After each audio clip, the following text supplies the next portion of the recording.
Well-deserved ovation, by the way, of course. First, I want you to talk about your roommates, your friends, and them leaving the UAP before we get into this championship. Talk about Ella, then talk about Ariel Patnongon also, please. Well, ano ba, sobrang for the past 5 years, sila talaga yung kasama ko. Well, Ate Area since high school, so I've been teammates with her for the past 9 years, so it's gonna be hard for me also pag nawala na rin siya. And sina Ella, and then Sobra, as in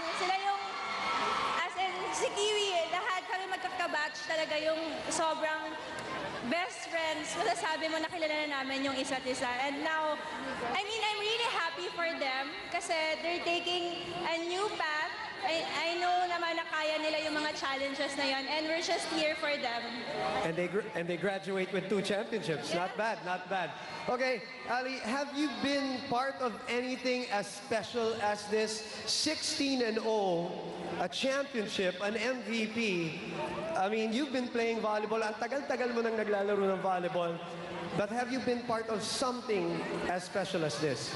Well, every championship naman since high school, sobrang iba yung feeling, sobrang sarap sa pakiramdam kasi pinaghirapan mo yon. Pero this championship, iba talaga. It's a collegiate, di ba? UAAP, and it's a history for Ateneo. And sobrang, we're just really happy to get this, and we're really thankful to everyone na tumulong po talaga sa amin. Lahat ng sponsors, lahat ng mga tao na naniwala sa amin.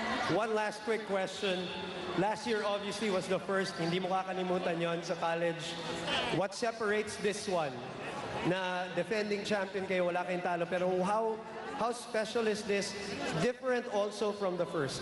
Well, definitely last year, there's no pressure, as in nothing to lose kami, and everything to gain. And I think yun yung natutunan din namin na na-apply namin this year, yung confidence nga na sabi ni Kiwi and teamwork na nakuha namin. And this year, so much pressure talaga, hindi lang sa coaches, pati sa sarili namin. Kasi we've done, nakuha namin yung championship last year, so may pressure sa sarili namin. But then, natulungan talaga kami ng coaching staff namin to convert that pressure sa motivation and to perform better every game. At hindi nyo talaga pinahalata masyado, no? Kung na-pressure man kayo, you've been saying it all year, you played happy, you played heart-strong. Congratulations on your individual achievements, and congratulations for your team achievements, your finals MVP, your season MVP, and your UAP season